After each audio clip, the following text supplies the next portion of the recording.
And it takes a few seconds for it to show up on YouTube, but I'm pretty sure we're live at this very moment.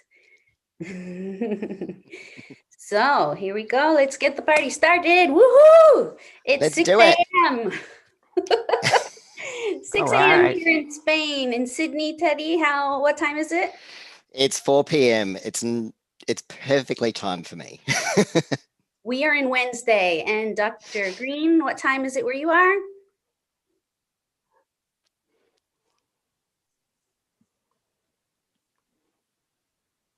Dr. Green, do you hear me?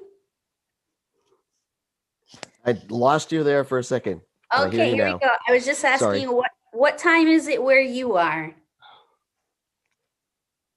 It is 9 p.m. on Tuesday night, February 9th, 2021. I'm behind you. You are all leading the way. Behind the times, as you said a moment ago, and when we were just waiting to go live. And yeah, so the title of this live today, folks, is two pioneers, two generations, two continents, and two time zones. We're in 2 days, so yes, bear with us if we have any delays. Apparently there's a little delay sometimes here with Zoom, but we're here with you. So hello, planet Earth, and thank you so much for joining us today for Lilia's live streams on Wednesdays. My pronouns are she and hers, and I've hijacked Facialteam's platform to create a beacon where all themes trans and your questions are addressed.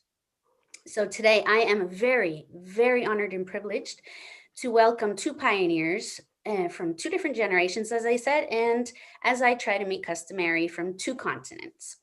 Dr. Jameson Green of Washington State. Thank you very much, Dr. Green, and Teddy Cook in Sydney, Australia. Thank you, Teddy, for joining us.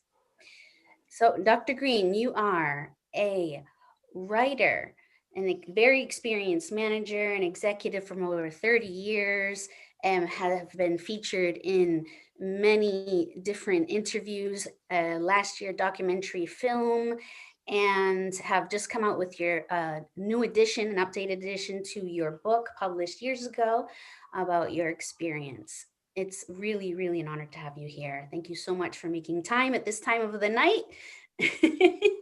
And Teddy from Sydney, ACON, which is one of the oldest and largest LGBTIQ organizations in Australia. Thank you so much for joining us as well again. So Dr.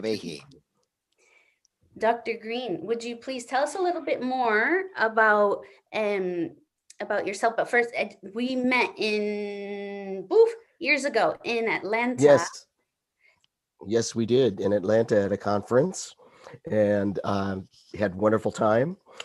And I transitioned in 1988. It's about 32 years ago, and or 32 and a half roughly. And I just thought it was going to be easy once I figured everything out and realized I could transition, because there wasn't a lot of information at that time. I thought, I'm just going to get my sex changed and I'm going to go home and mow my lawn. It's not going to change my life. It's not going to be a big deal. People already perceived me as male most of the time anyway, so it'll just be fine. And I had no idea what I was going to discover, the people that I would meet, the forces that were at work in the trans community, which was just starting to coalesce, the issues that facing people who didn't have the ability to pay for their transitions themselves, all of the problems that we faced. And so I set about to change things. And I work now, I still work, I started then and I work now as an educator, an author, and I work at the intersection of law and medicine, changing policies. You're amazing. Guess I just said that. I'll double second that. And yeah, 15 years on the board of the World Professional Association for Transgender Health, also known as Yep. WPATH. That Yep. when I met you, you were actually president at the time of Mhm. WPATH. It was in, I think, 2015 when I met you in Atlanta, and you were the leader of a FTM international march from March Well, it FTM, was an organization, or it was right? an organization for, well, it started in 1987, and the man who started it was a very interesting, pioneering young trans man named Lou Sullivan, who died in 1991 from complications of HIV. And his big message to the world was sexual orientation and gender identity are two different things. And he asked me a week before he died if I would carry on his work. And you don't, how do you say no to a dying man? So that was a platform that allowed me to grow and hone my ideas. And I stopped working with that organization in 1999, but I led it for 8.5 years. Yeah, so in the 90s, and from what I understand, that organization was a primary catalyst for global Yep. transmasculine communities, and making that Yes. differentiation between gender identity and sexual orientation is pretty fundamental uh, Yep. point to make. Also, you helped establish the Human Rights Campaign, HRC's Corporate Equality Index in 2002. That's when they started that instrument, which moved corporate acceptance of LGBT people. And it's began in 2002 with just the only trans issue in it was you had to have a non-discrimination ordinance, not ordinance, but policy. And then we raised the bar slowly to include transgender health, education, all kinds of aspects of trans viability, if you will. And so more and more corporations signed on, tried to get 100% on rating within the index. And that has changed the landscape for many people and around the world. Many of the corporations are global. Absolutely. I mean, yeah. But one of the points I'd like to make is that you moved on from there because there was an issue with their policy, and that it continued to allow trans people to be excluded from the Employment Non-Discrimination Act. So Right. you took a stand there.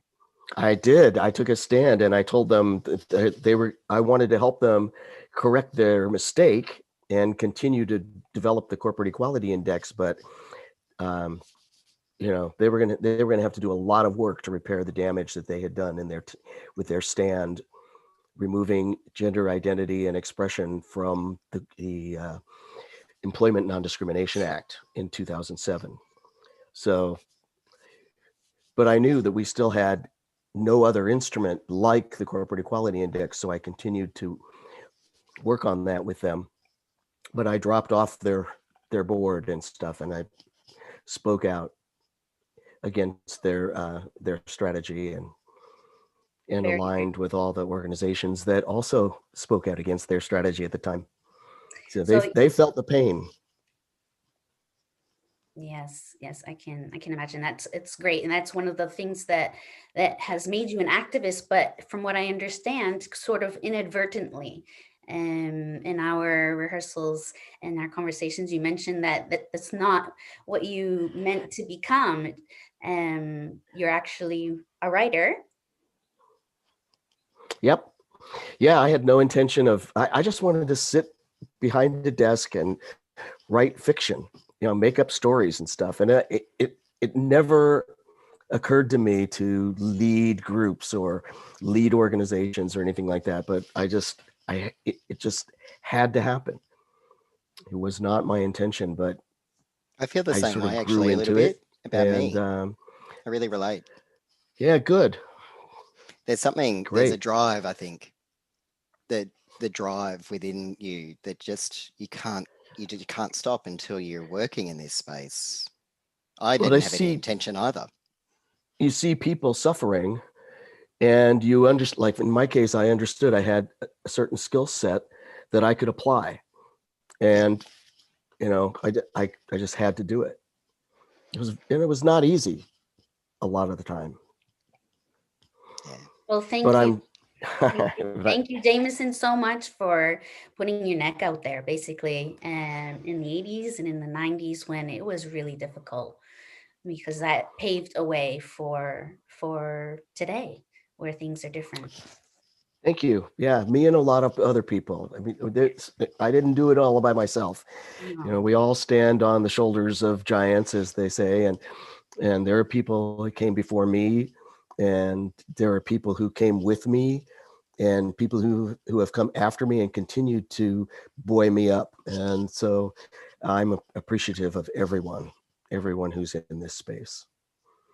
So I just want to take a moment. That's exactly what we're going to talk about today, and the fact that, you know, we have to give the kudos to the generations before us who have helped, and people like Dr. Green, and who've opened a lot of doors so that people like Teddy Cook in Sydney, Australia, can now take larger steps and move forward with greater bounds. Teddy, I would like to mention also, we met in Sydney at ACON, where Facialteam yearly organized a event for the trans feminine community, and in 2019 it was the first time we met. No, even Yeah. though we've been going there for many years, that was the first year where the TransHub began really taking off. So Teddy, could you tell us a little bit more about yourself and what you do? Sure. So I work at ACON, and I'm the manager of trans and gender diverse health equity. And so I have a couple of different roles in ACON and across Australia. I'm the vice president of AusPath, which is like the Australian version of WPath.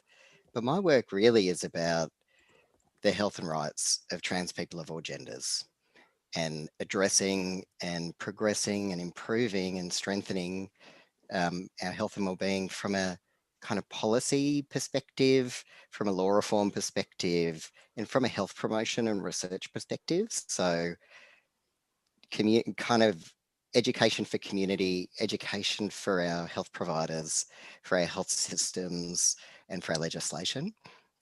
So I do a lot of talking and explaining and helping people understand about who folks like us are. And I think I use every ounce of my privilege that I have to do that. As a white man living in Sydney, you know, I am able to really reach for, I'm listened to in ways that my sisters and non-binary people, particularly of colour, just aren't. So I've found in my work that it's been really central to try and, I guess, really kind of elevate those who are most minoritized, and to help people understand, like, you know, Lou and like you, Jamison, in those early days, there is still this immense misunderstanding about gender and sexual orientation. It's remarkable, really. And to kind of think Yeah. about the ways that we talk about gender, the ways that we think about the trans experience from a policy perspective, from a system perspective, which, as I explain it, sounds so dull, really, but it's some of that underpinning work that I guess kind of allows our health systems and our legal systems to better grapple with and protect people who are marginalized, and trans people are some of the most vulnerable and marginalized people in the world. And so a huge kind of piece of work that we launched right at the beginning of COVID last year. It's just about to celebrate its first birthday. Is called TransHub, and that was a product of a really kind of big piece of policy work that we undertook. And ACON ended up with we call it a blueprint for improving the health and well-being of the trans community in New South Wales. And the kind of number one thing was a digital hub, a digital resource, one-stop shop on things that people need to know, whether they're trans, whether they're cis, or whether they're our health providers, whether they be trans or cis. And it's pretty unbelievable that in the last year, we've received, I think, millions of visitors, millions. And it's one of the most incredible things that I've ever been involved in. I knew that it was going to be a big deal. Did I know that it was going to be as people from every single country in the world coming to visit our website? No. Was it 1.5 people that built it? Yes. Did trans people develop and deliver things that It's a look amazing on beautiful, no money? Yep. it's a It's beautiful beautiful. tool. Beautiful tool. Yeah. It's really Yeah. beautiful. All trans-led. Fantastic. Trans people wrote It's it. Well, excellent. my one project officer that works 2 days a week wrote it with me over a very short period of time because we knew that the need was so great and that it was urgent. Um, and it's going down really well. I think it's saving lives. I think information and knowledge saves our community. Yep. Absolutely. Among other things. What I really love So we're about doing this exact same thing. Yeah. And so, you're using new tools. When I was doing a lot of my early work, the internet didn't exist, or it did, but most people didn't have it. And there was no funding whatsoever. Nobody could get a full-time job doing this kind of work. It was impossible. Yeah. So it was very, very different world to work in. I'm only able to have a full-time job at ACON doing this work because we're relying on our fundraised money. Not any government Nobody would give grants us for money. my salary. Yeah, Yeah. and 30 years difference. Nobody would donate. I mean, yeah, 30 years, right? It's remarkable, isn't it? It was my birthday this week, and I do a fundraiser on Facebook, and we've already raised $4,000 for my program, and that's huge. That will go so far. So I did a fundraiser on my 50th birthday, and I got $150. that was 2 decades It all ago. counts. It was 2 decades ago. Yeah, it was 2 decades ago. That's right. But that was, I mean, nobody gave money. Yeah. Nobody. I just can't believe that we did have a few people who. Yeah. I was just struck that men who are trans, we do, I think that you will look 40, no more than 40, surely, for the rest of your life. There is just, when I say people I'm 42, people think I'm 30. There's something remarkable about the young, virile man who is trans, I think. But anyway, that was a side note. I can't believe he's 72. Me neither. That was a side note. It's that's why I brought both of you together, because I thought it would be very interesting to have these two perspectives. The lifetime knowledge that Dr. Green brings here to the table, and Teddy, who's been working really hard this last decade with all these new tools that we enjoy nowadays and that make communication easier. So thank you both, Dr. Green and Teddy, for telling us a little bit more about yourselves and what you do and why it's important. And so let's go a little bit more into details. And for our viewers here today, please make sure you write down in the comments any of your questions, and I'll work on incorporating them into our conversation. Don't be shy. Right there your questions right down here below in the chat box. So we've got two pioneers here who obviously are role models for our community.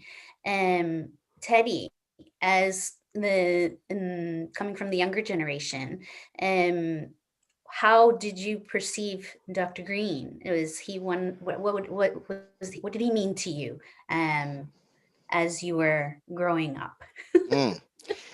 I grew up in Western Sydney, so back then it was really like a regional town, far away from the inner city, very far away. I'm a twin, and my parents had no understanding at all. Lovely, beautiful, no idea about anything to do with gender, or hadn't ever talked about trans things or trans people. And this was in the 80s, right? So you were out living your life and being yourself or heading that way. And in my childhood, it took a long time for me to be able to get enough understanding of what was going on for me to do something about it.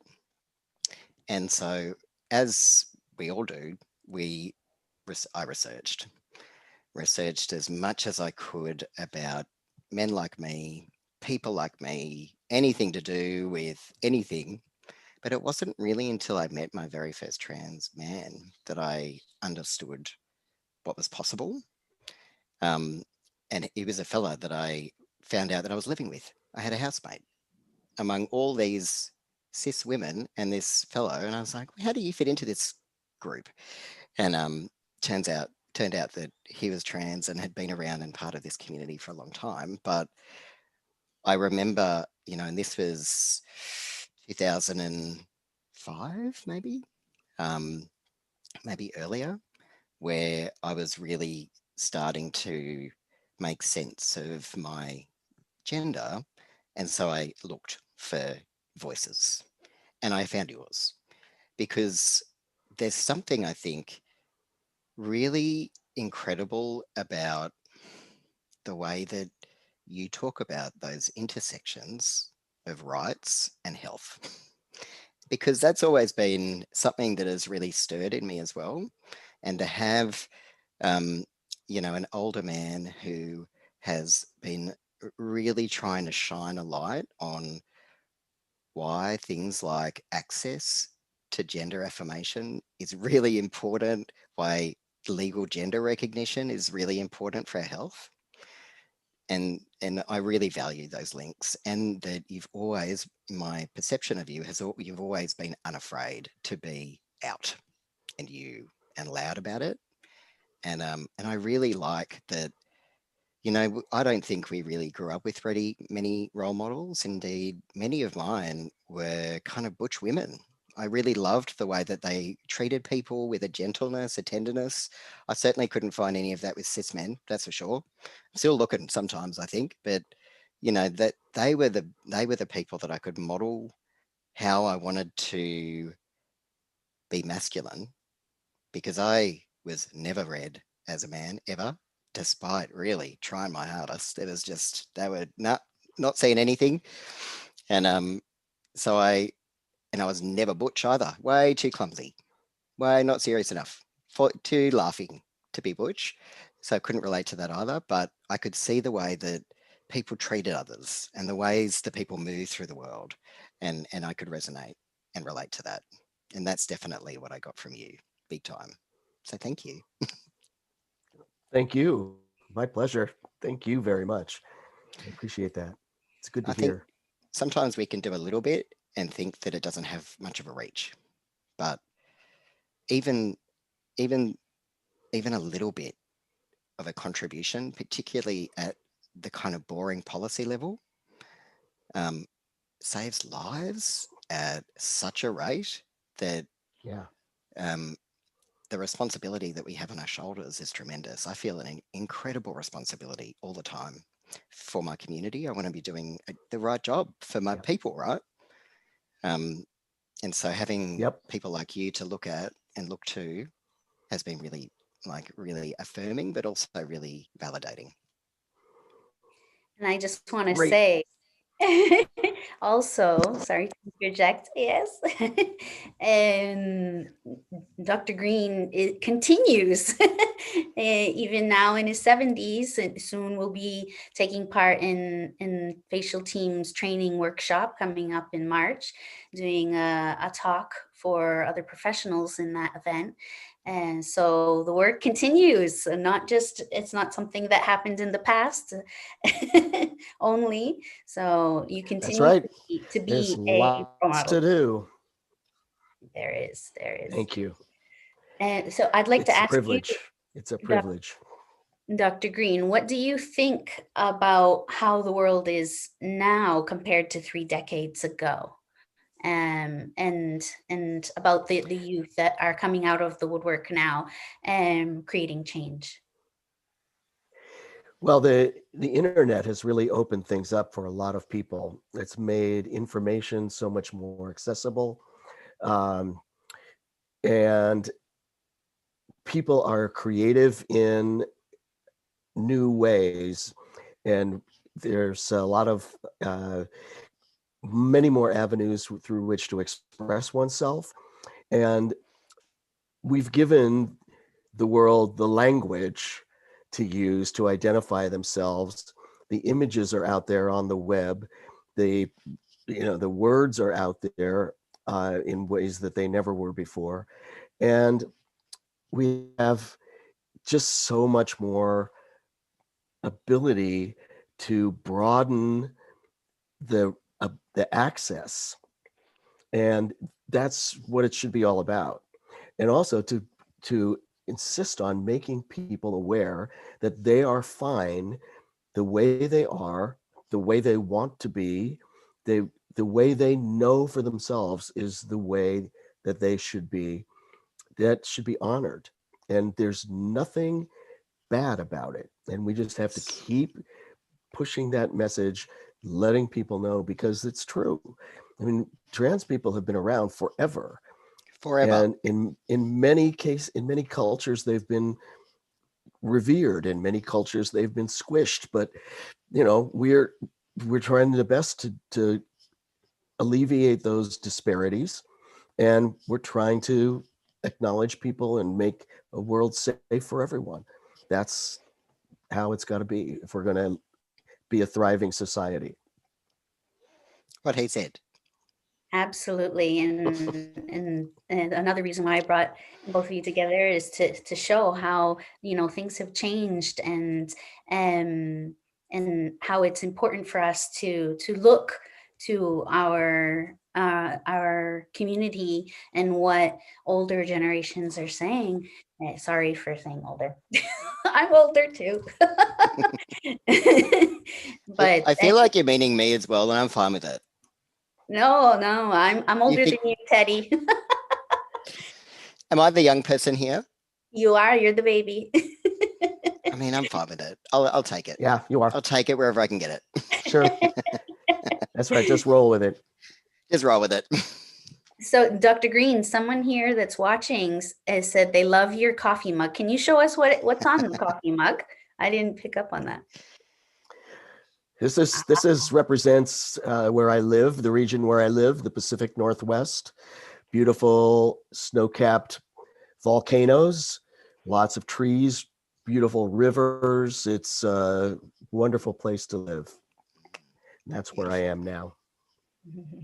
Teddy, someone says happy It's sort of birthday. a spiritual home for me. Someone said happy birthday. Thank you very much. I've survived to 42. I'm very impressed. And you should be. Just keep it up. Keep it up. And Dr. Green, That's the plan. an old friend, Jerry McCracken, says hello. Oh, hey, Jerry. Thanks for tuning in. And Denise, too. Denise, yes. Thank you, Denise. Good to see you. I didn't see you, but thanks for being here. So, Dr. Green, I'd love to hear more now about the second edition of your book, which was originally published in 2004, called Becoming a Visible Man. You have a copy on hand? I know Teddy had What? Mine's in the mail. There it There it is with my place marker, because I'm reading it now for the audiobook version. So that's what the cover looks like right now. Love it. I love that you're reading it too. And your voice. Yeah. Thank you. It's intimidating to not go into a studio and have an engineer to work with. And I have to just do it by myself and upload the files, and then they come back with comments, and it's like, it's exciting, but it's a little intimidating. I can't wait until it's over, but it's very slow. So the book is very much like the first edition has the same chapters. It has a new preface, and the language is updated throughout. The scientific references are updated. But as I say in the preface, it's amazing how much the questions are still the same. I wrote the book to answer the questions that people were having, or point people toward answers that they might find themselves. Not that I have all the answers, but that, this is where we come from. This is what I've learned, and I'm going to share that, and you can take it farther. That's fine. And you may have another perspective, and that's great. But still, people keep asking the same questions over and over and over. And that really kind of amazes me. So the first half of the book is got the updated language and references and some additional facts that I've learned over time. The second half of the book has a lot of updated information because so much happened in the trans world between 2004, when the book first came out, and 2020 now, when it's re-released. So much has happened. So I tried to capture some of that. I've got I already had a section on the visibility of trans men that talks about art and doing spoken word and writers and filmmakers and all this stuff. And in the first edition, there were just a few little bits, and now there's just tons.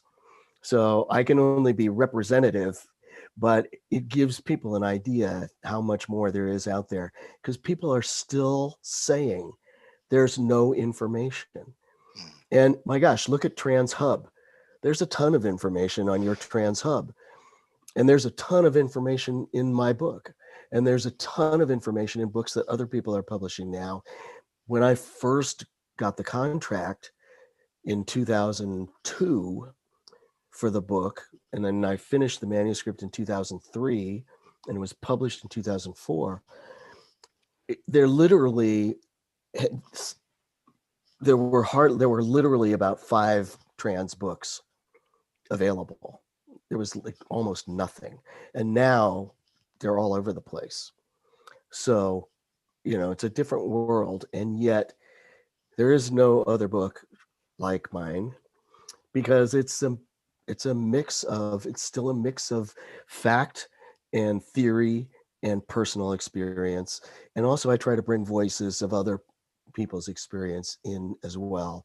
And I look for those intersections. I look for those places where we can align and grow. And that's what I'm hoping for. That's what I'm hoping to open things up for people. So I'm really proud that the press, Vanderbilt University Press, was willing to do a second edition. In fact, they called me. I didn't call them. They called me and said, Right. We just realized your book is the best-selling book we've on our list of all time. So, so we want it's our and 2020 was their 80th anniversary year, and so they wanted to do a new treatment for the book, and I was totally surprised, and yes, great, thank you. And so I'm very honored by that. Just for people who aren't publisher savvy, Vanderbilt University is one of the leading publishers in the US and perhaps even the world. And like you said, they've been around for 80 years. So real, Vanderbilt University is one an academic press. So it's an academic book. It was vetted, and it'd be vetted. It's not like a self-published thing that you can just print off on Amazon. It was adjudicated, if you will, by an editorial committee and outside external readers and stuff like that. So it was not easy to get it published in those early days. But I went with an academic press because academic presses don't take your book out of circulation if it only sells 50 copies. Whereas, for example, because they, a commercial press, if you don't sell, 10,000 copies in 2 years, it's toast. It's out of press, out of print. You can't find it. So I knew that this book was going to be a sleeper, because I knew, even though we say I'm behind the times, I'm really actually ahead of the times. So to go around far enough, you come around again. So I knew it was going to need to be available for people to discover, because it was going to take a while for people to do that. And so I'm really, really pleased that this has happened. And it's a lot of authors never get this opportunity to have a second edition. So I'm really, really thrilled, very, very honored by it. Yeah, it's fantastic. And I've shared the link in the comments for anybody who's viewing this. You can click on the link to Vanderbilt University, where you can purchase, and you can also buy it on other platforms, but I thought it more appropriate to send you straight to the publisher. And I really am glad you brought up the fact, the difference between academic publishing and say mainstream, publishing or self-publishing, because it's just like with the scientific articles that our team is pumping out, on a regular basis. It's really meticulous work, minuscule, it has to go through a bunch of different review committees before anything gets published. So it's quite an accomplishment to get this kind of document out there through these publishers. So thank you for mentioning that. It Now, adds to the legitimacy, doesn't it? We did the same Yeah, sort of process with TransHub. We had every single great. word vetted, and particularly our section for clinicians assessed feedback, comments, endorsement from all of the leading clinicians in Australia doing gender affirming care. Otherwise, it's like a self-published website that It's like it needs to have an authority. opinion. Yeah, Right. we There's needed a to difference. have legitimacy. Yeah, there's a difference between just the random person's opinion, no matter how well educated you are, and something that's been vetted. Yeah, and even like my opinion compared to my opinion plus the feedback of many, many others always strengthens the work as well. Yep, absolutely. and Dr. Green, you have some congratulations in here. People in some of the viewers are saying congratulations for getting the second edition published. So yes, check out the book, Becoming a Visible Man. And also now, in just last year, now you've been the subject, one of the interview subjects now for a documentary called No Ordinary Man. And from what I hear, it's still on the film festival circuit, so I haven't seen it. Teddy has. It's unique, creatively done. It's not just talking heads. It is directed and scripted by a trans man. So can you tell us a little bit more about your part in this documentary, Dr. Green? Sure. Thank you. I just have a small part in this documentary. It was actually the director and one of the script writers are two trans men, so it's not the same guy, but they're brilliant, both of them, and was really pleased that they decided to include me in the film. The film is about Billy Tipton, and it's about what Billy Tipton means to trans men, and about what expression means to trans men. And I think, and I actually got to meet Billy's son, Billy Tipton Jr., who was with him when he died in 1989, when he was just a teenager. And I get to do that in the film. And that was a real exciting moment. And to tell Billy Jr. about how important his father was to a whole generation of men. And he had no idea about the whole LGBT stuff was completely beyond him. And so he was really flattered to realize that his dad had, and that, you know, he found out about his dad's condition, that he was born with a female body at the moment that he died. And when the paramedics came, it said, "Son, did you know your father was a woman?" And he's this teenage kid. Can you imagine? Yeah, oh my God. You know, it's just, it was a horrible thing to live through. And then of course, so they ended up on Oprah and all these other talk shows, and it was spectacle. They were turned into a spectacle, he and his mother. And it was tough. And he had no context for any of this. And nobody ever connected to him until these guys made this film. And it's a brilliant piece of work. And Chase Joint, who's the director, I think has a spectacular visual sense, a spectacular vision of storytelling that is very, very powerful. And as a writer, I totally appreciate it. And it was something I've been in about a dozen documentary films since the early 90s. And the talking head style of documentary is like so tedious. And I was constantly telling people who are coming with these films, could we do something besides have me sit in this chair and talk to you? This is not like life. And this whole thing is about life. Let's get alive here. Let's do something alive. The first film that I was in that did that was, that really did it was You Don't Know Dick, which came out in 1996, which is the first film that was mostly about that was entirely about trans men. Some films had trans men, some films that were about trans people had one or two trans men in them, but there was no film. This was the first film about trans men. And that was really great. And it's still good. You can still see it out there on the web. But Chase's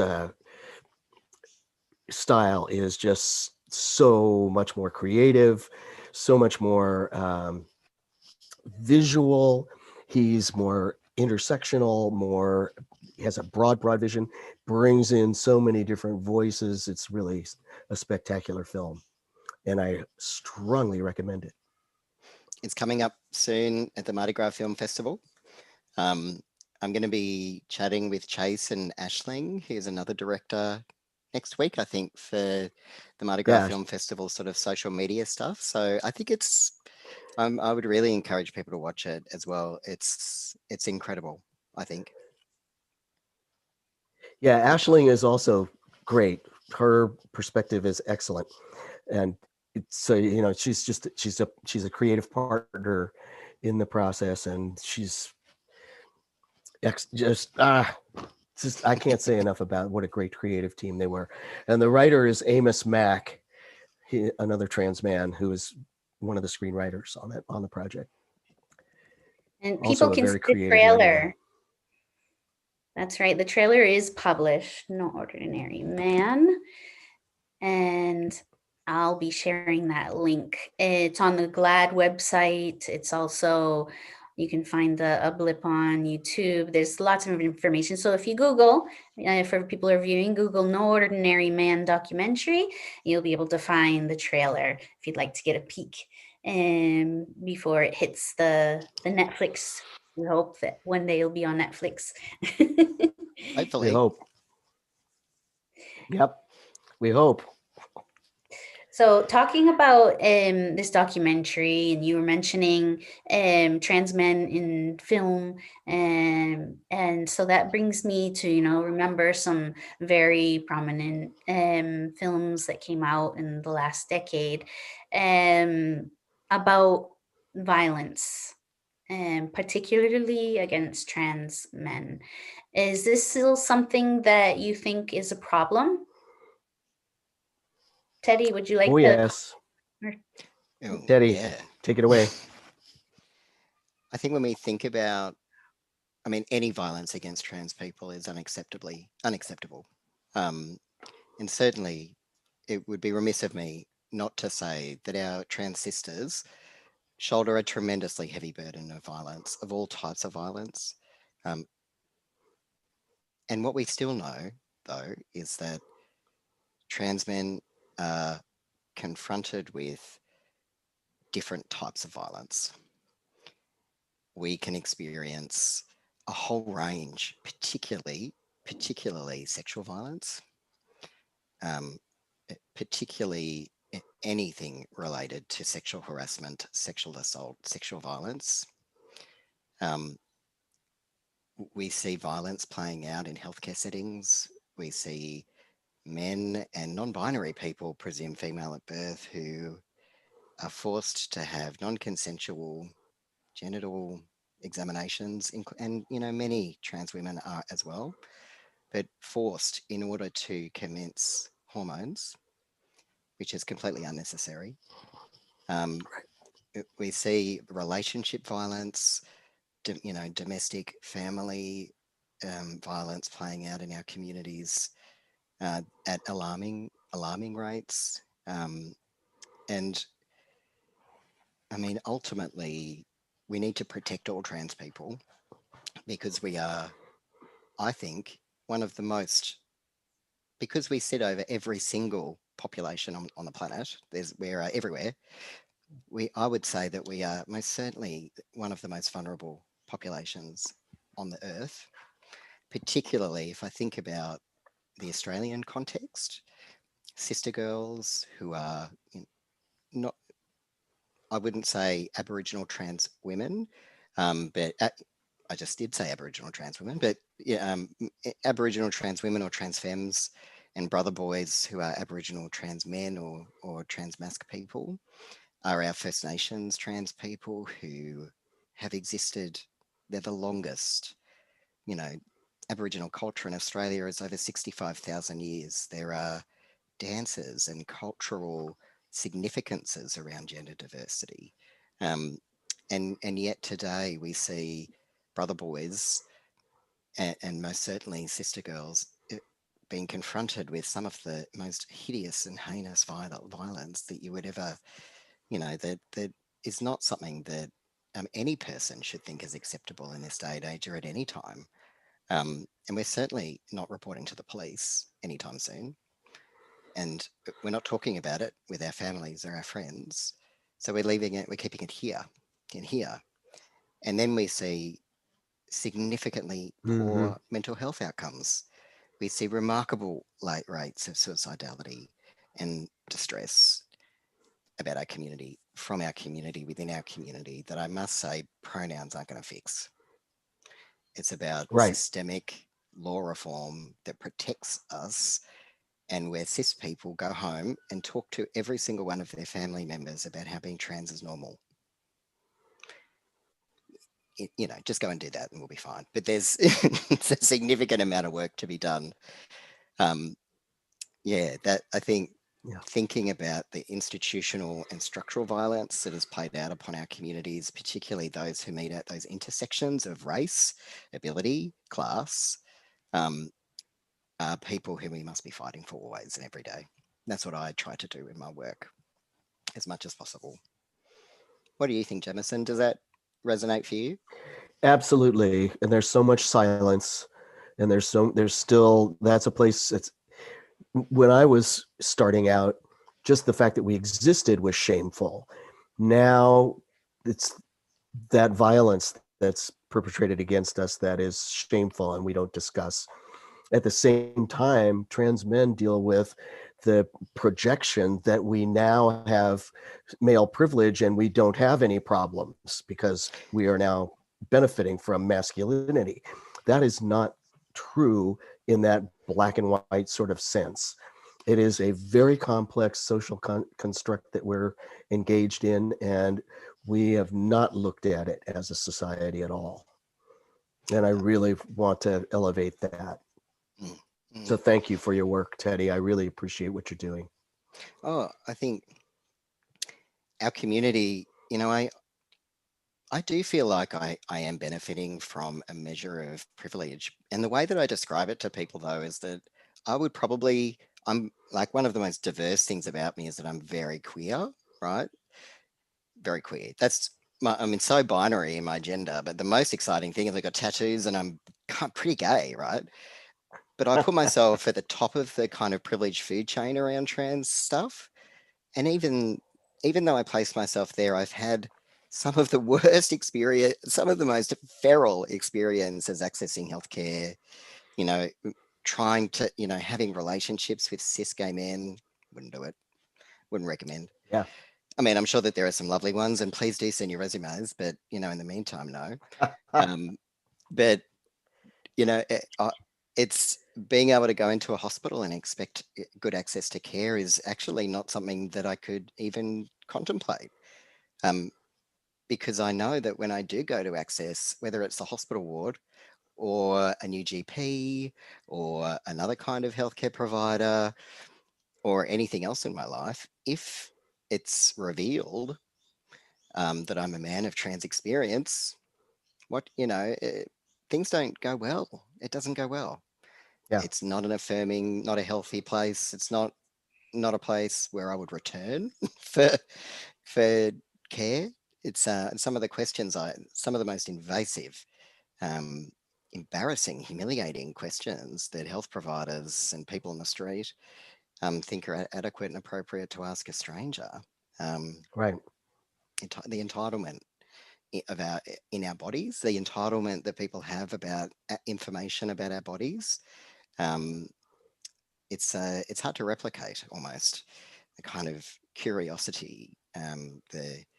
the harmful questions, inappropriate kind of ways in which we are treated, I suppose, in the healthcare system, um, position us as being able to be thrown out or a problem to be fixed. Yeah.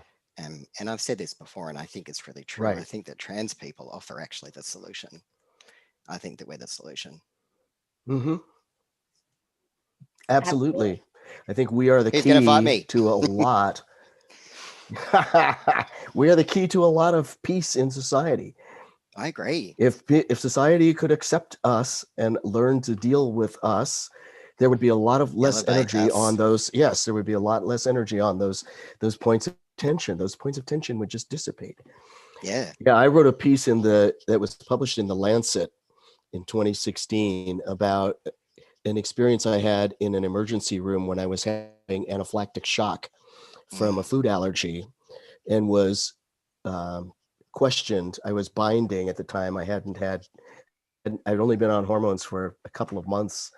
I was binding my chest, and the nurse is putting electrodes on me, and I'm literally dying. And I'm just trying to hold it together and be calm until I can get some epinephrine. And the nurse is putting electrodes on me, and she says, "What's the rib belt for, Mr. Green?" And I thought to myself, well, I could say ribs, but maybe I better, in case I lose consciousness, maybe I better tell the truth. Yeah. So I said, well, I'm a preoperative transsexual. And she like froze. And then she said, "Does that mean you're going to be a woman?" And I said, "No, quite the opposite." And she's still frozen there, long pause. And she says, "Well, you're doing very well." And I said, "I'd be doing a lot better if I could get some epinephrine." And she goes, "Oh, yes, yes, of course." And she finishes up and rushes out. And then janitors came in and mopped the floor around my bed. And it took forever for a doctor to come. And he never said a word to me. He just stabbed me and, and left. And then, just janitors came to see the transsexual. This is unconscionable. I mean, I know people, worse things have happened to other people. I know. And people have been struck by their physicians. People have been, raped by their physicians, by nurses. It's just horrible what happens. Yeah. And, it's but none of this should be acceptable because we are human beings. Yeah, that's it. And Yeah. that's part of the power in why we have to bring our voices together and really try to address the systems that aren't built for us and Right. indeed are often built against us. And the power of our community and the connections that we have to our community are so important to be able to help us to get through it. Exactly. Otherwise, I mean, the trans community is so important to me because I know that I wouldn't survive without it, without my community, because of the ways in which we're forced to live. And I've got it really good, really, comparatively. Yeah. But there are some incredibly amazing and positive things happening for our community at the same time. It's not all darkness. There's lots of Yeah. light. Yes, there are. Thank A goodness. lot of incredible people doing incredible things, like you, like No Ordinary Man, like, you know, new books coming out, not just mine, but many others, new Yeah. music, you know, incredible artists out there starting to tell trans stories in ways that are really going to impact the world. And that makes me so excited, so excited. There's Same more of here. us that are finding each other more and more every day. So as we come more and more Yeah. together, we find out new language and we check things out and we try things. You know, Yeah. what a wondrous time to be trans. Yeah. Really. And we'd have to watch out that sometimes there's a tendency to make other people bad, you know, to say, well, I'm more trans than you, or, you know, this Oh, stuff yes. like that. And I think we really have to fight against those Yeah. kinds of constructs in our own culture. You know, we don't need to mirror the things that hurt us. That's a really dangerous thing. And I think we have to struggle to maintain a welcoming and a kindness and a justice, a sense of justice about our right to be here, Yes. and bring that forward and share that with the world. Yep, I agree.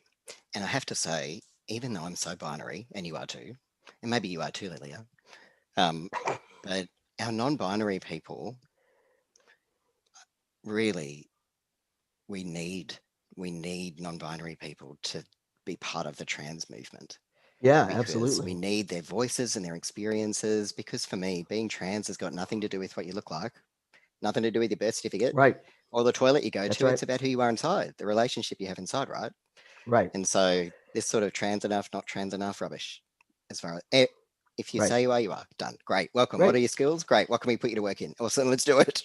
Right. We don't have time. We don't have time. There's not enough of Yeah. us to I kind of. lived a yeah, I lived a very non-binary existence prior to my transition. And you know, it's possible that had I been 30 years younger, I might not have transitioned. It's not to say that I have any regrets at all about my transition. I'm very happy with what I've done. But I do know what non-binary existence is like. Yeah, And totally. I thrived on that to a certain extent in many aspects of my life, and got a lot of power from it, you know, Yep. especially in some business settings where they knew I had a position of power and authority, but they didn't know what sex I was. So they didn't know how to treat me. And I could use that against them. Right. So not against them, but I could use that to sort of, Be you know, strategic. coax them. Yeah, I could coax them into some kind of an agreement about some new project or something because they were afraid to contradict me. Good. Keep them on their toes. That's great. I Keep love them on their that. toes. Yeah. We'll just keep talking all day, though.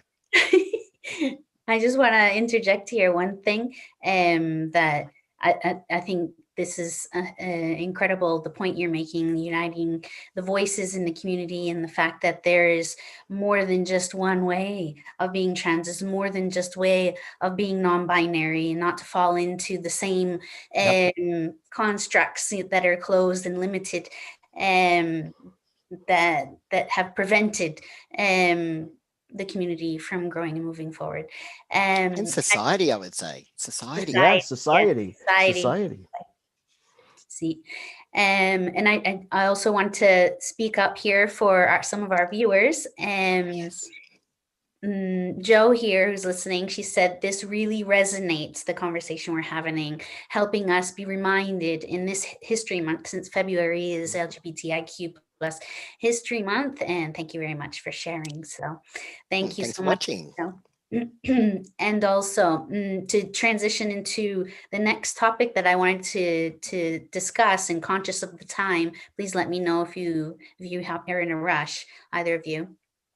I'm having a ball. Okay, great. It's so the middle of the yes, night where Jamison is, so we've got him until we fall asleep. 7 in the morning here. We got all day, so I'm in no rush either. And I'm also enjoying myself. So yes, one of the questions that came up from one of our viewers is about, I'll just read it here. It's about, she's a trans woman, Francesca. Thank you for your question. I know many friends that are trans guys, and they keep complaining that the lesbian community has been stepping on them a lot recently. Is there anything that can be done to mend? Since our next topic really was to talk about what do we want these vocal trans-exclusionary voices out there that are being quite vocal at the moment, and what do we want them to know, as well as how we can mend this situation? And Dr. Green, would you like to comment on that first? Well, thank you. I think that there's a lot of tension between lesbian communities that have been struggled against masculine oppression to, how do they deal with lesbians who transition, people who are accepted as lesbians, realizing that they're trans and then transitioning, or just the fact that trans people and trans men come into LGBT space. I think there's a lot of,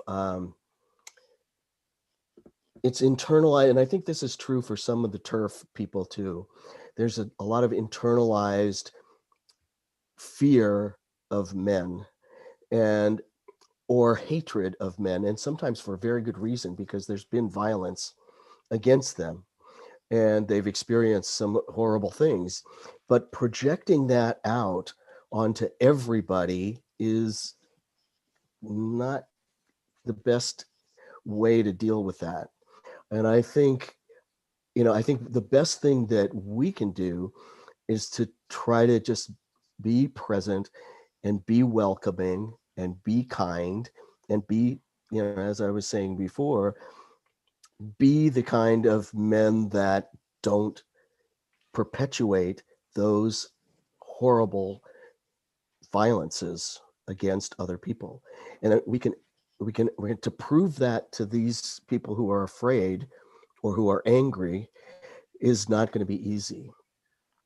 But I think if they hear us say it and they see us living it, that eventually some of them will start to realize that maybe it's not quite as threatening as they thought it was. Because we're looking for a world that allows them to be who they are too.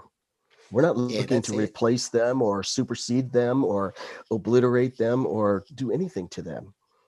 We want them to be as free as we are, to be themselves. And we uphold them. We support them. I'm glad that that's exactly how I would put it, and eloquently said. And one of the reasons behind me hijacking Facialteam's platform, to lift the voices of all the artists and the creatives and other people like yourselves that are doing amazing things. So it's about just giving a little space for people to exist, who have the right to exist, and the transcendent aspect of that, with the Black Lives Matter, etc. It's not about taking space away from somebody else. It's about growing and making extra space. That's it. The existence of trans people isn't actually a threat to anybody.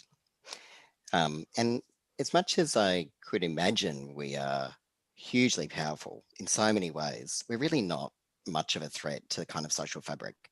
As much as I also think the social fabric could probably do with a bit of a rep here and there, but one of the things that I think has challenged us in lots of ways is that like my body is considered that of a female body. And that's something that I actually don't think is very helpful, because my experiences and the way that I move through the world in this particular body is actually very different to that of cis women. Um, I I struggle with, and this, Jamison, you might disagree, and that's okay. We can all. I love differing views in this particular topic, but I actually think that the the kind of narrative that gender is in your head and sex is in your pants is problematic. I I agree. think it's problematic that we would label the configuration of genitals as being either that of female or male, Yep. when really the elements that are used to define this biological sex myth, three of those four, hormones, gonads, and genitals, can be changed, replaced, removed, reconstructed. The only thing that cannot are your chromosomes. I don't know what my chromosomes are. Do you know what yours are? Probably not. Are they used to meaningfully categorize people? No. Never. Would they be? No. So maybe the whole idea that we've been sold that our bodies are either male or female and that that has anything to do with who we are, I think is a myth. And I think it's a harmful myth at that. I think it perpetuates this I agree. a number of different layers. I think it's terrible for intersex babies. I think it's Yep. terrible for people who move through the world with any kind of bodily difference. I think that the reinforcement that your identity is about your junk is actually a bit weird. It's I'm not terrible. It's surprised ridiculous. that physicians then want to look at our genitals to want to see what's different, what's interesting, what's curious, because they've never seen it before. But actually, like, you know, my genitals are about as female as my elbow is. And that's not very helpful, being labeled female, because I'm a man. So, you know, when we see these things that say, you know, some men have a vagina, get over it, what we're really saying is that sex characteristics shouldn't be gendered. And I would go so Right. far as, so I'm going to be totally wild here. I actually think sex and gender are the same thing. I think that they are both of these concepts are constructs that categorize people neatly into two things that can't be. And at the root of it, at the history of it, is is white supremacy. Yeah. Is white I supremacy. think I think there's white supremacy is a big part of it, because a lot of these constructs come from, well, German concepts of sexuality and fears about sexuality, and that from the 19th century. And I write a lot about this actually in Becoming a Visible Man. I totally excuse me, I totally agree with you, Teddy, Oh, right that on. that Loving right. we are. I mean, I think we have to tease it apart, given the language constructs that we have. We have to tease it apart and take sex and gender and look at them and realize that in a human being, it all comes together. It's Yep. not, these things are not distinct except in our thinking about them. They're not distinct in our life. That's And it. human beings in us, they're sort of like, you can talk about the soul, in fact, in the same kind of way, our spirit, our way of being in the world, our personality, our sexuality, our sex, our gender identity. And these things are malleable. They are, they grow and change with us. And we need to accept that and stop putting people in boxes. Yep. I often That's wonder if it would be better for us all as a society if if we're all assigned non-binary until told otherwise. that would be cool. Yeah. non-binary, and then you very go, cool. this is me, and then that's it. That's the end of it. Done. I feel like that's a vision for 2050. When in 1984, when my partner was pregnant with our first child, um, people would ask us, they would ask me at work, do you want a boy or a girl? And I would say, we just want a child, and we're gonna let the child decide. Oh, and that would have And been people thought I was so, crazy. oh, yeah. Back then, I mean, even now when people are like, yeah, I'm Yeah. going to let my kid choose, and people, amazing. How can a child decide? Well, they do. They live. They live. They tell us who they are. And they're pretty clear. They know. And we can choose to listen. Yeah. And we can choose to listen or not. Mm. I Absolutely. And also wonder it's if the that's some not of the listening origins. that really hurts.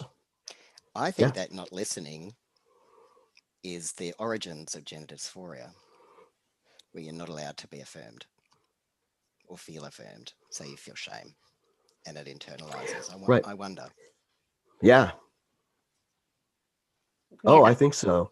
The fact that you can't be seen. Yeah. That's, again, that's sort of the double-edged sword of trans masculine invisibility. Yeah, that's such a good point. That's a great point. Gender euphoria for us all. Yes, as I think apart from we're mentioning, white supremacy, religion perhaps also plays an important role, of course, in suppressing, all the anything to do with sexuality. So I think that that's something that more people think about it, the more they realize that it's negative for themselves. So it's negative for everybody, regardless of their gender identity. Right. I just like to also quote Dr. Capitan said once, that when explaining as we do, because we get asked constantly in our lives here in small village Spain, what do you do?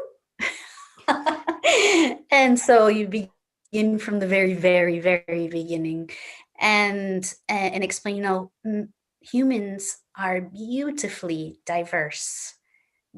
much more diverse than you realize.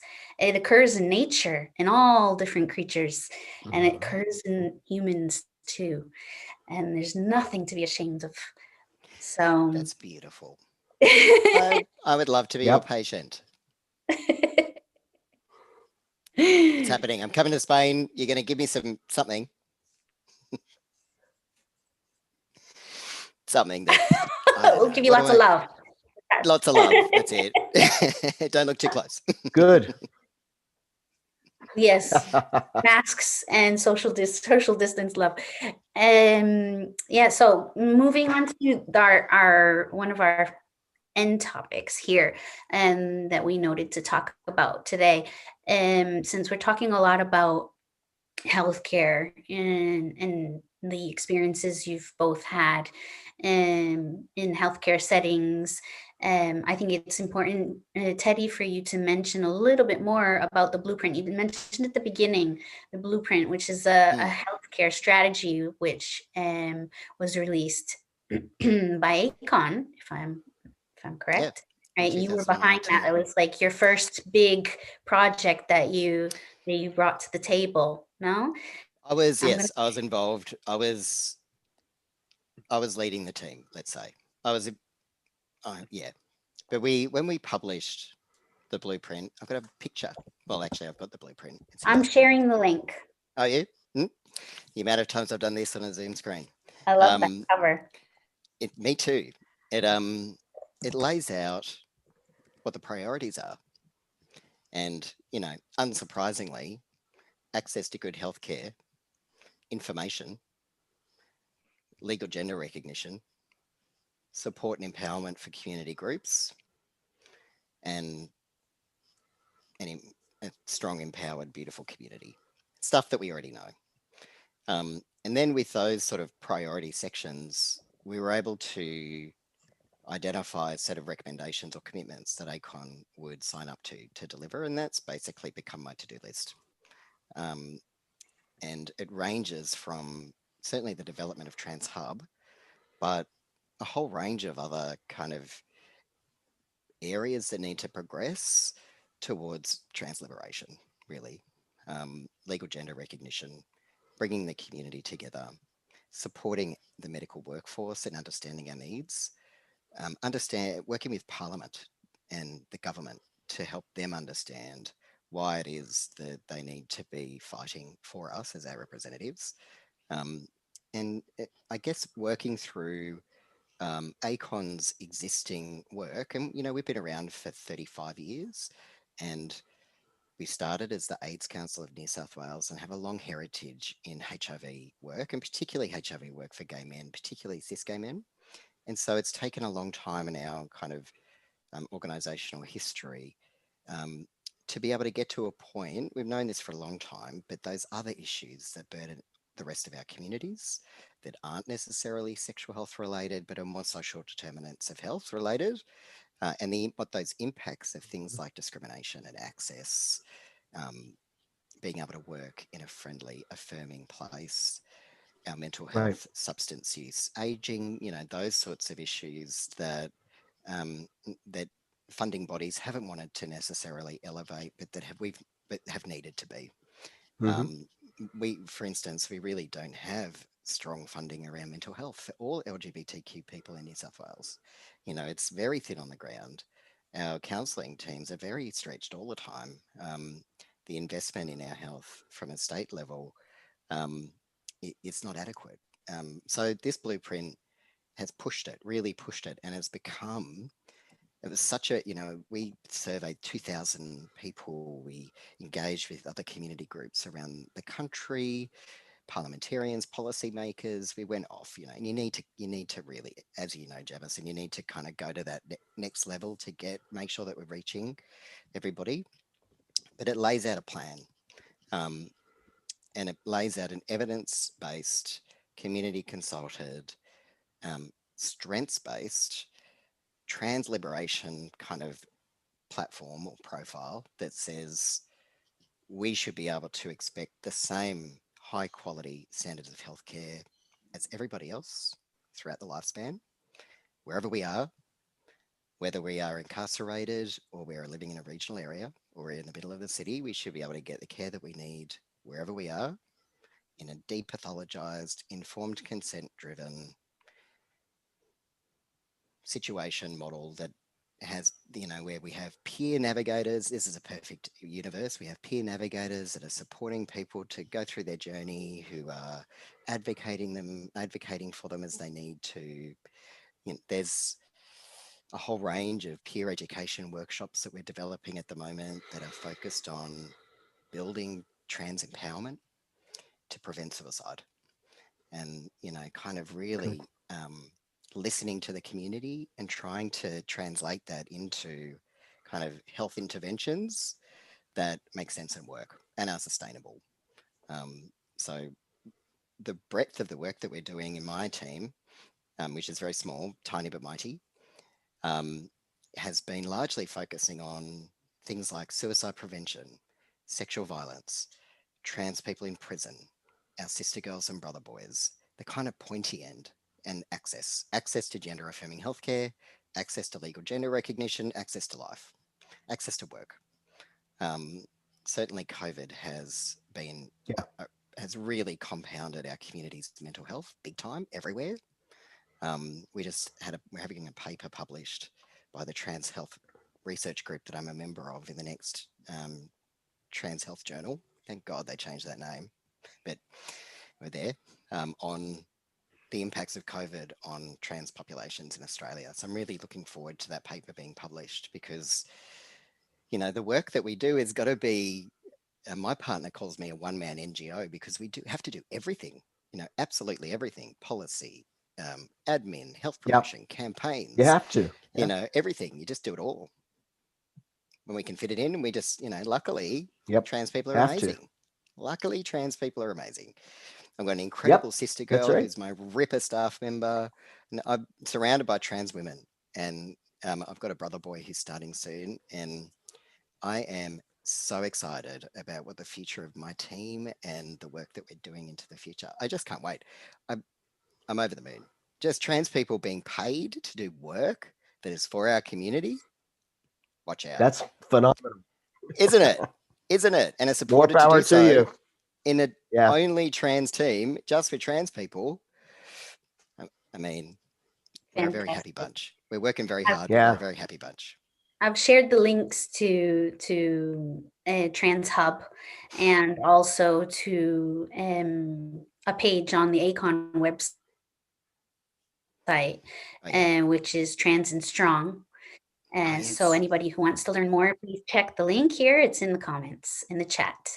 And we've got another question from one of our viewers, Joe. She said that, do you think the voices of trans men and non-binary people are overlooked and almost hidden? And that historically the perception tends to be more male to female trans that exists. And I think we've talked about a little bit about that. And that's one of the reasons why we're here today, to give some space to trans male voices. But yes, Jamison, what do you think about that? I think there's a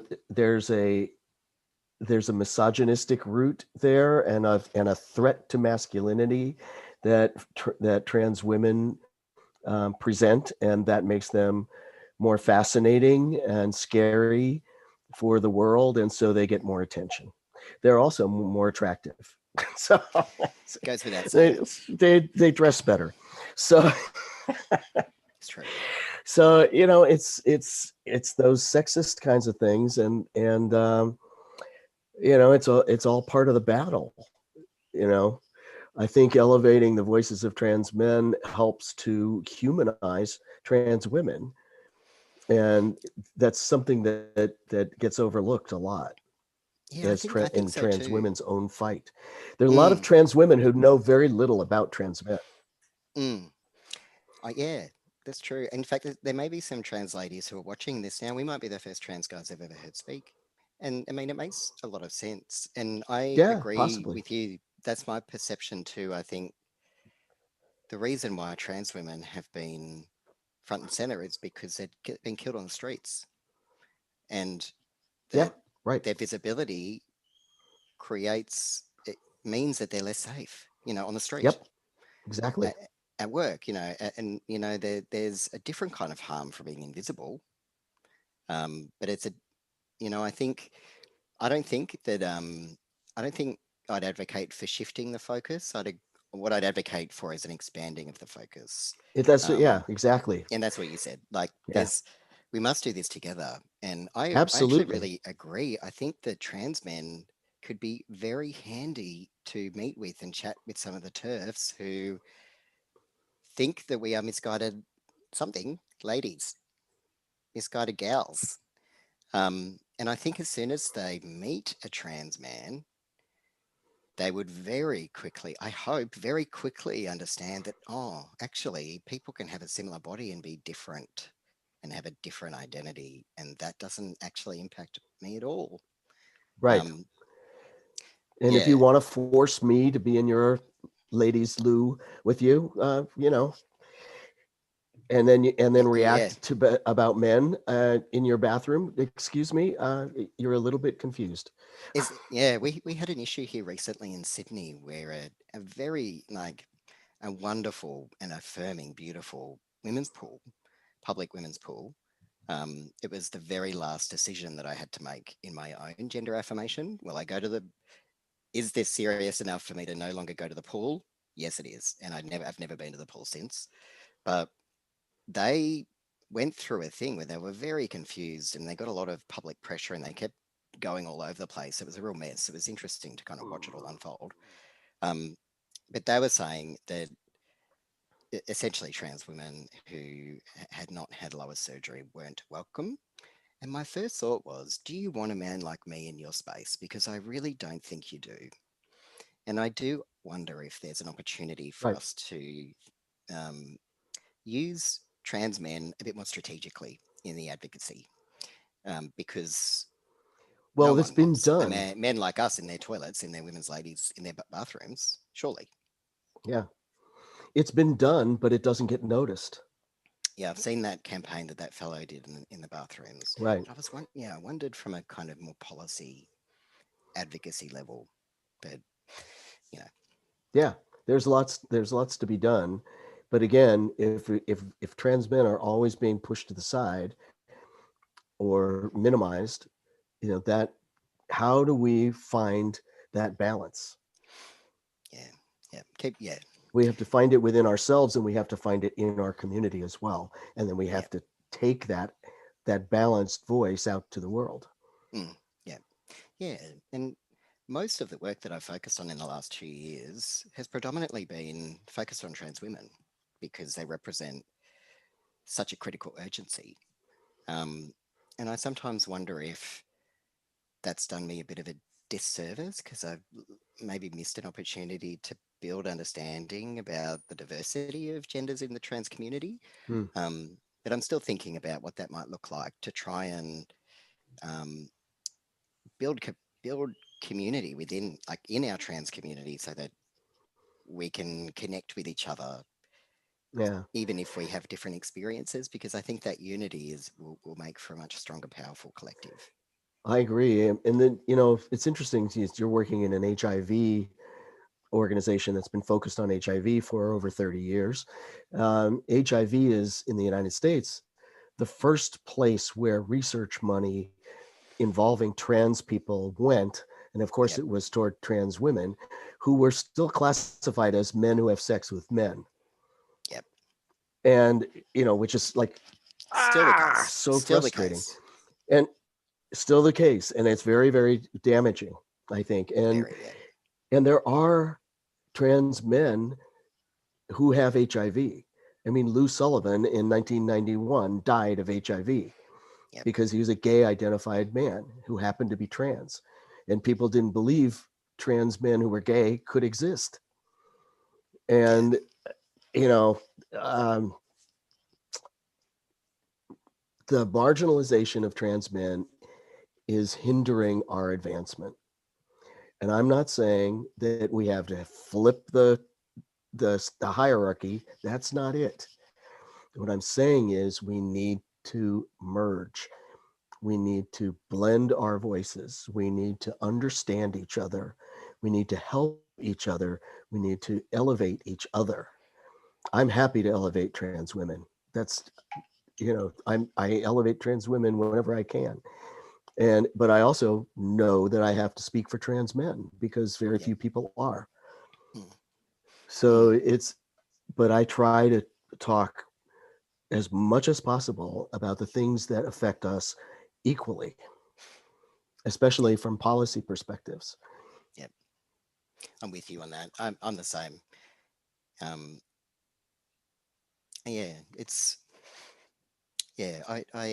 I think that there's so much opportunity in our communities. I work with some remarkable trans ladies and non-binary people who are just, remarkable. And I do think that we will only ever be, it's why LGBT comes together, because we're a powerful human rights movement. That's it. We have the same sorts of experiences of discrimination and stigma, not because we necessarily have too much of a shared identity. It's just the same sorts of people don't like us very much. That's kind of it. So we have power together in our fight for what? Self-determination, for the same kinds of autonomy. Right. Yeah, the same sort of people don't like us. And if the fight then is about autonomy, self-determination, the ability to self-determine who we are, then there are lots of people that share that fight. That's right. And we have to ally ourselves with those people and learn about what their issues are and be good allies to them and ask them to be allies to us. Yep. Yeah, I think that's how we'll move forward. Yeah.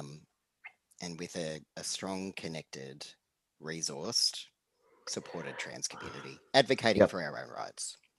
Yeah, right. We have to be responsible for ourselves. I mean, that's one of the things that the gay community used to say, and probably some people still believe it, is that we're riding on their coattails, that they've done all the work, and then we benefit from it. And that's not really true. Well, I think we were there, weren't we? Yeah, right. We were there already. And, I think that's a misperception, and a marginalization again. Yep. So, Yep. but we have to learn to work together and understand each other.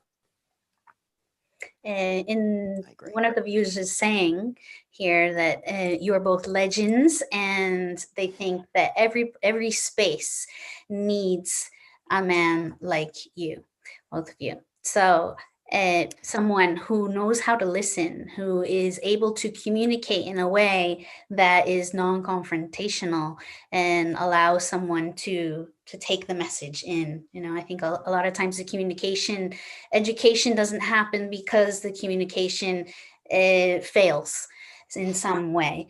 So both of you have an ability to explain and express what's happening in your feelings and the history and everything in a way that is easily understood, and that's really important. So we do need more people like both of you in all of our communities, so people understand all the different perspectives and not just one. And on that note, I wanted to ask a big debate that's happening right now, continuing to happen, is about healthcare access, trans healthcare access, and its relationship with legal gender recognition. Can you both comment briefly on that topic? Well, I can say that I think when people try to draw boundaries around who gets what and who counts as who, that's all coming from the same kind of desire to control other people. And when people realize that the kind of healthcare that trans people need really is already available to people who are not trans, it's only when they find out that we're trans that we can't have that care.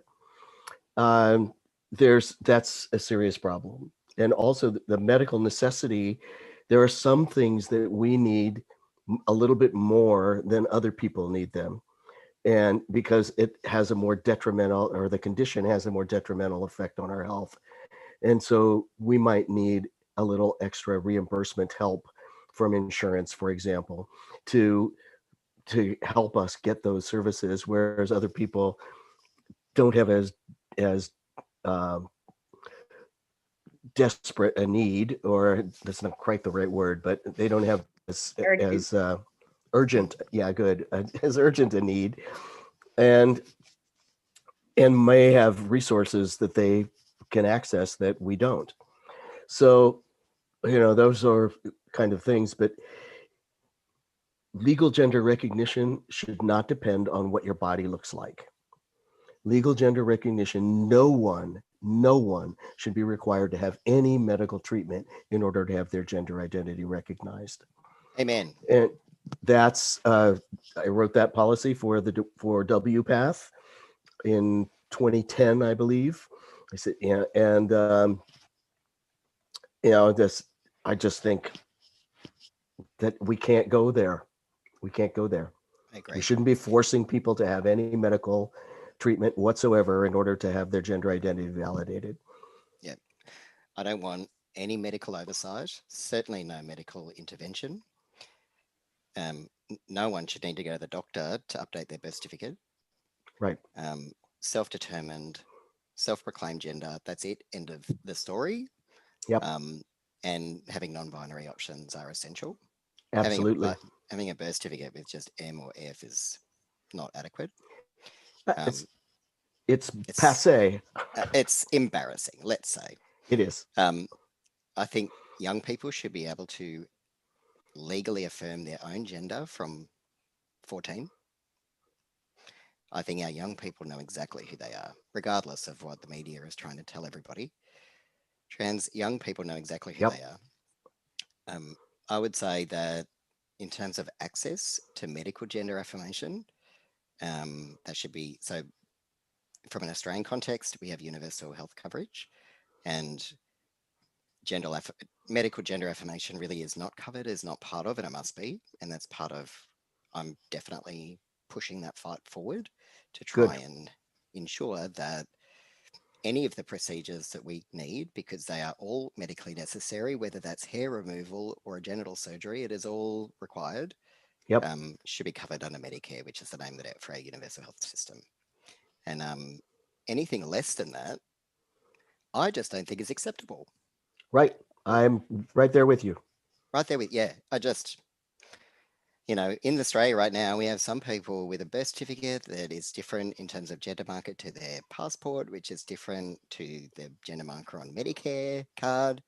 We have that too. That is not something that the state wants to be accountable for.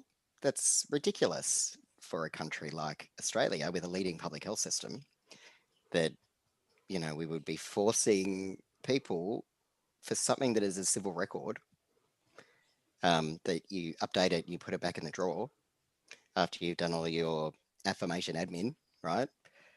The state has no place in anything at all with our bodies at all. End of story. Right. Yep. That's it. Yep. Absolutely. Anything less is not acceptable. That's simple. We're done. Yeah, that's it. That's the end of it.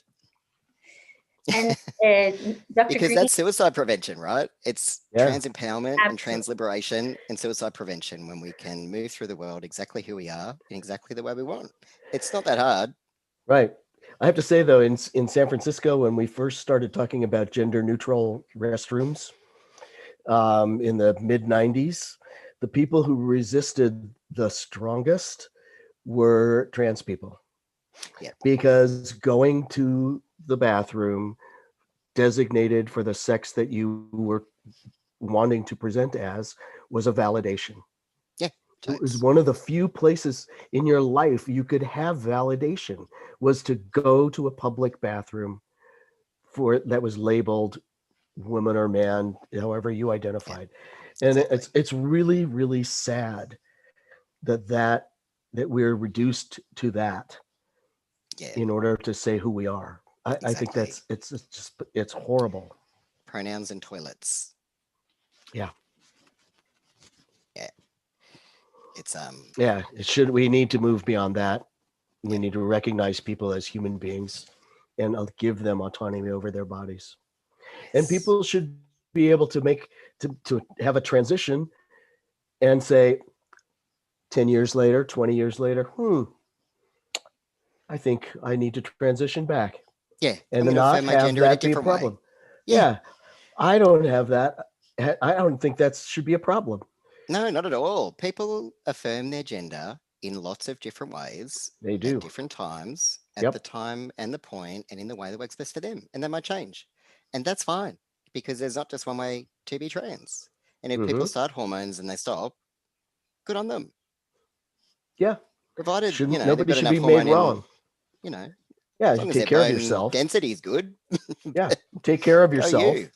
That's the important thing. You take care of yourself, and that's we shouldn't have these rigid ideas. I mean, like here we have some insurance policies that say, okay, you can have this transition procedure once.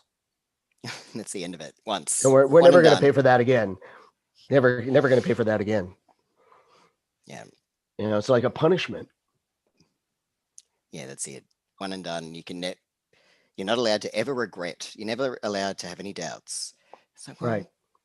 Like people change careers. They change wives and husbands. They change, many things about their lives, and nobody bats an eye. Yeah, unless they're trans. Right. And that's it. Yeah. The hypocrisy. Yep. And people wonder why we show up so direly in research about mental health and harm. Yeah. It's just because of how we're treated. Mm-hmm. Happy, healthy, autonomous trans people are successful, connected, resilient, creative people. Yes, creative. There's a tremendous amount of resilience in our community, considering the abuse that we sustain already. Yeah, so much. Yeah.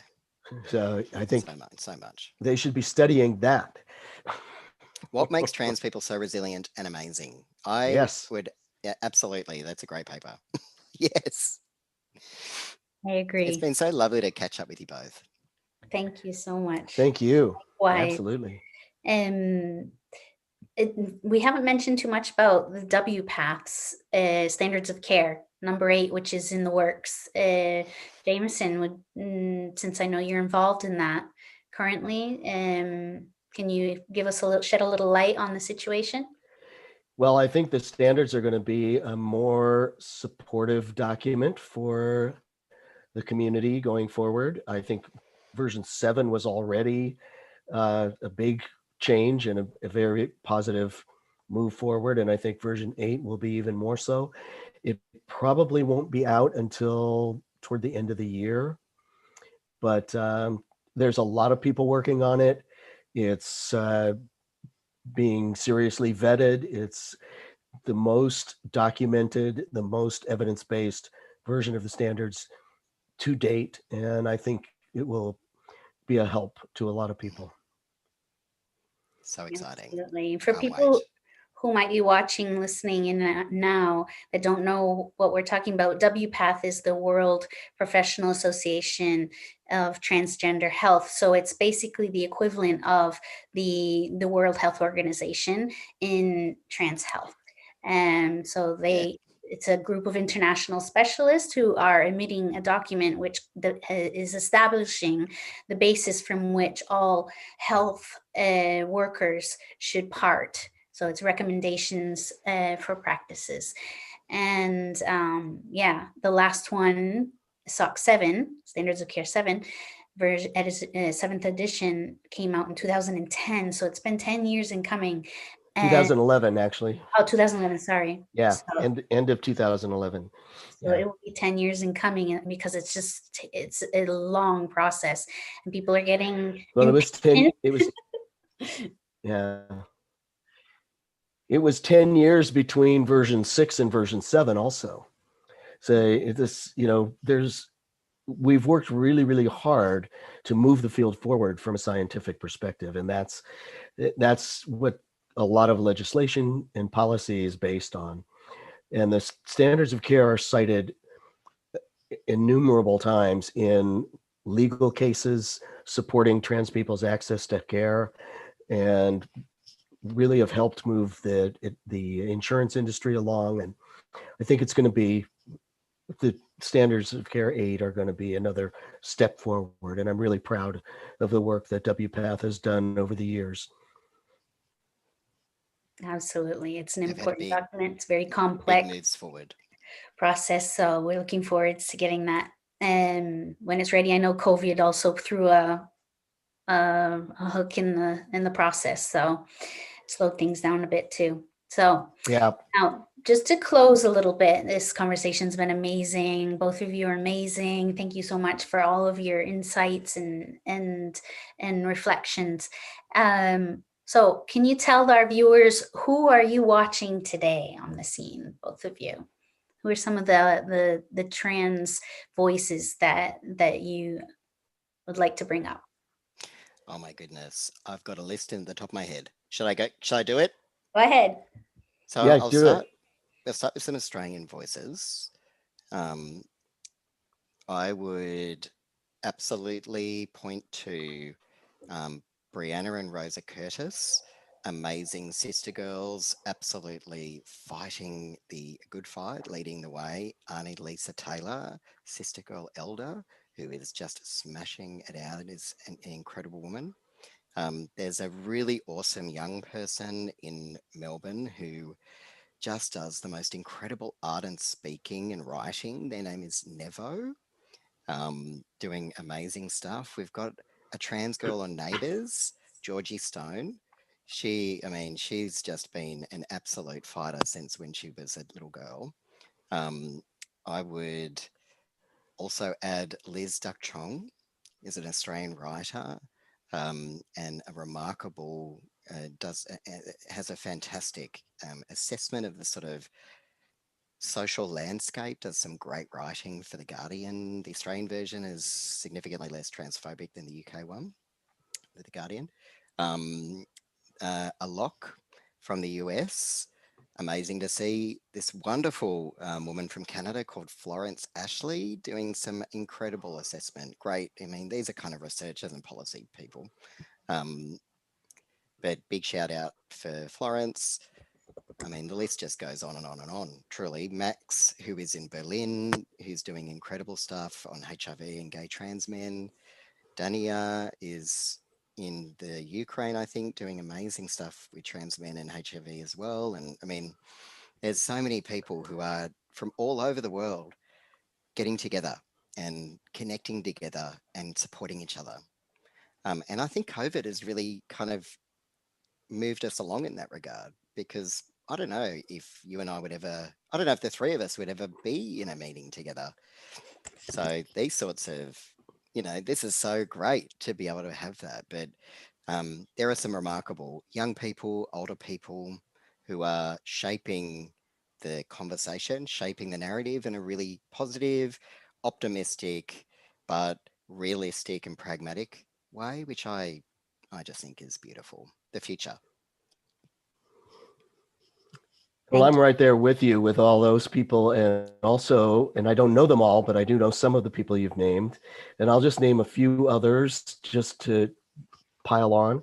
One of my favorites is an actor who I think he's originally from Canada, Michael D. Cohen, who is just an incredible performer. Chase Joynt and his films, Amos Mack and his writing, his screenwriting, his partner in I don't want to say Rocco. crime, Rocco Quiatos, Yep. a dear friend of mine. Love And those two. yeah, they are brilliant. And who else? And an artist, musical artist that I've recently discovered and become good friends with is Sydney Bullens, CydneyBullens.com, and look up his music. He's astounding. Rock and roll artist who used to do backup work with Elton John. Cool. Yeah. Amazing story, amazing artist, excellent songwriting, performance, just a fantastic person. His work needs to be recognized. Thank you. It's important to say all these names and even more. I've got some more. There's more. There's so many. I have to say Mama Alto from Melbourne. I mean, anyway, I just think trans people everywhere are just being amazing, truly everywhere. In the Absolutely, yeah. the 12 years that I've met people from all over the world who are just phenomenal. Absolutely, and they just more keep coming on, and it's really, for me, inspiring to see, especially some of the young people, some of the under 18s that are getting their voices out there in such a beautiful way, and it's fantastic to see them joining, you know, in and really representing. So Teddy and Jameson, do you each have a little takeaway message that you'd like to leave our viewers with today? Yes. A pearl for people who have reached, we've now been going for, oh my God, almost 2 hours. Wow. It's gone by so fast. Yeah. Oh my goodness. Time flies when you're having fun. Doesn't it? Have you got a pearl, Jamison? I honestly think, you know, be kind to yourself and to others. I just, you know, let's open up the world and just be, let people be. Well said. Well said. Yeah. I would say the trans experience is not a problem, not a challenge to be fixed. The trans experience is normal and a wonderful part of humanity, actually. Trans people are ancient. We've always been here. even when we're told that we don't exist, yet here we are, always existing, we'll continue to exist. But the thing is that the thing that makes our existence turn into thriving really is visibility and community connection. And so if you ever think that you're not important enough, that you're not trans enough, just know that that thinking has not come from you. It hasn't even come from other trans people. That's a result of cisgenderism. And so give yourself a break. You are important. You're necessary. We need you. There are not enough of us. We need people to be shoulder to shoulder. And the future truly has got to be trans. That's it. Right on. Well Great to said, spend time with Teddy. you both. Thank you. Beautiful. My pleasure. Thank you so much, both of you. Thank you both. And I'd like to change the title of this live stream. And now I think we could say pioneers, two pioneers from two generations and two continents. And, you know, because what both of you are saying is sort of, you know, the bigger picture, right? And it doesn't always have to be focused on the LGBTIQ. It's just about being human and empathetic. And accepting unique ways of being human. So thank you everybody for joining. Thank you to our viewers. We have had some hardcore viewers who have been in here for 2 hours. I can't believe Hi. We did it. Clap, everybody. Please give a hand to Teddy Cook from Australia, representing ACON, and Dr. Jameson Green from the West Coast in the United States. Both pioneers from two different generations, two different continents, and still in 2 different days, I believe. Yes. No, Jameson, are you now? No, I'm still on Tuesday. I'm still on Tuesday. You got 10 minutes. An hour and 10 minutes left. It's almost 11 o'clock at night now. Right. We would go for another hour. We'll be on. I'll be with you.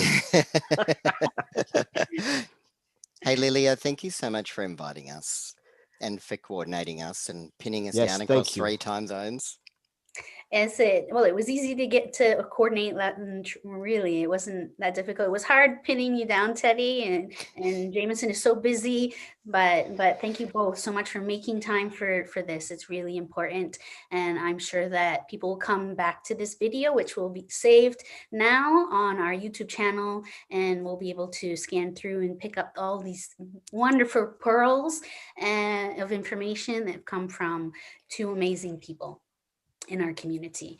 So thank you both. I would just like to say to our viewers now, please do what you can to support nonprofits like WPATH, OSPATH, ACON, and the other organizations in your local communities who are working hard to protect access to healthcare and legal gender recognition. Again, for any professionals who are listening in, please sign up for Facialteam's training and education workshop, which will be featuring Dr. Jameson Green among other, I think almost 20 professionals, leading professionals in trans healthcare, and we'll be giving a Zoom webinar coming up in March. So please check that out. I'll put the link in our description. Stay tuned for upcoming events. Join our patient peer group. We've got a community of nearly 4,000 people on Facebook that's there. They're there to help you.